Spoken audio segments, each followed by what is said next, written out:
ನಾನ್ ನನ್ನ ನಂಬರ್ ಹಾಕ್ತಾ ಇರೋದು ಸ್ಕ್ರೀನ್ ಮೇಲೆ ನಿಮ್ಗೆ ವಾಟ್ಸ್ಆಪ್ ಮಾಡೋದಕ್ಕೆ. ನೀವು ಬ್ಯಾಕ್ ಟು ಬ್ಯಾಕ್ ಕಾಲ್ಸ್ ಮಾಡಿ ನಮ್ ಕಾಲ್ ಎತ್ತಕ್ಕೆ ಆಗ್ತಾ ಇಲ್ಲ, ಅಷ್ಟೊಂದ್ ಕಾಲ್ಸ್ ಬರ್ತಾ ಇದೆ. ನಾವು ಮಲ್ಟಿಪಲ್ ನಂಬರ್ಸ್ಗೆ ರೂಟಿಂಗ್ ಮಾಡಿದೀವಿ, ಬಟ್ ಸ್ಟಿಲ್ ಅಷ್ಟು ಜನ ಸೇರ್ಕೊಂಡು ಮಲ್ಟಿಪಲ್ ನಂಬರ್ಸ್ ಇಂದ ನಮ್ ಕಾಲ್ ಎತ್ತಕ್ ಆಗ್ತಾ ಇಲ್ಲ. ಅದಕ್ಕೋಸ್ಕರ ನಾವು ವಾಟ್ಸ್ಆಪ್ ನ ಆಟೋಮೇಶನ್ ಮಾಡಿರೋದು. ಮೇ ಬಿ ನಿಮ್ಗೆ ಅನ್ಸಿರ್ಬೋದು ಏನು ನಮ್ ಮೆಸೇಜೇ ನೋಡ್ತಾ ಇಲ್ಲ, 1 ದಿವಸ ಆಯ್ತು 2 ದಿವಸ ಆಯ್ತು ಅಂತ.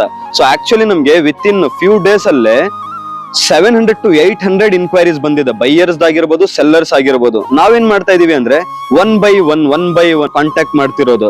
ಸೊ ನೀವೇನ್ ಅನ್ಕೊಂಡಿರ್ತೀರಾ ನಮ್ಗೆ ಕಾಲೇ ಮಾಡ್ತಾ ಇಲ್ವಲ್ಲ, ನಮ್ ಮೆಸೇಜೇ ನೋಡ್ತಾ ಇಲ್ವಲ್ಲ ಅಂತ ಬೇಜಾರಾಗ್ತಾ ಇರ್ಬೋದು. ಸೊ ಏನು ಬೇಜಾರಾಗಕ್ ಹೋಗ್ಬೇಡಿ. ನಿನ್ನೆ ಮೆಸೇಜ್ ಮಾಡಿದ್ರು, ಸರ್ ನನ್ನ ಹತ್ರ ಅಷ್ಟೊಂದು ಬಜೆಟೇ ಇಲ್ಲ ಸರ್, ನಾನು ಹೆಂಗ್ ಲೀಡ್ ಜನರೇಟ್ ಮಾಡೋದು, ನನ್ನ ಹತ್ರ ಲೀಡ್ಸ್ ಇದ್ದಿದ್ರೆ ನಾನು 5-6 ಸೇಲ್ ಮಾಡ್ಬಿಡೋದು ಅಂತ.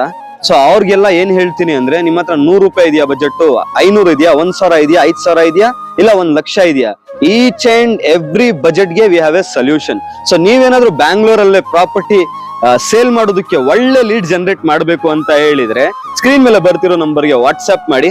ಅದೇ ತರ ನೀವು ಬೈಯರ್ ಆಗಿದ್ದು ನನ್ಗೆ ಫ್ಲಾಟ್ ಬೇಕು, ಪ್ಲಾಟ್ ಬೇಕು, ವಿಲ್ಲಾ ಬೇಕು, ಬಿಲ್ಡಿಂಗ್ ಬೇಕು ಅಂತ ಆ ತರ ಏನಾದ್ರು ಮೈಂಡ್ ಸೆಟ್ ಇದ್ರೆ ಬೇಗ ಸ್ಕ್ರೀನ್ ಮೇಲೆ ಬರ್ತಿರೋ ನಂಬರ್ಗೆ ಬೈಯರ್ ಅಂತ ಕಮೆಂಟ್ ಮಾಡಿ. ನಾನ್ ನಿಮ್ಗೆ ಒಳ್ಳೆ ಸೆಲ್ಲರ್ ನ ಕನೆಕ್ಟ್ ಮಾಡಿ ಕೊಡ್ತೀವಿ. ಅದೇ ತರ ನಿಮ್ ಫ್ರೆಂಡ್ಸ್, ರಿಲೇಟಿವ್ಸ್, ನೇಬರ್ಸ್ ಯಾರಾದ್ರೂ ಒಂದು ಪ್ರಾಪರ್ಟಿ ತಗೋಬೇಕು, ಒಳ್ಳೆ ಪ್ರಾಪರ್ಟಿ ವಿತ್ ಒಳ್ಳೆ ರೇಟು, ಒಳ್ಳೆ ಲೊಕೇಶನ್ ಅಂತ ಹೇಳಿದ್ರೆ ಅಂತವ್ರಿಗೆ ನನ್ನ ಪ್ರೊಫೈಲ್ ನ ಶೇರ್ ಮಾಡಿ. ಇವತ್ತಿಗಷ್ಟೇ, ಮತ್ತೆ ನಾಳೆ ಸಿಗೋಣ. ಬಾಯ್.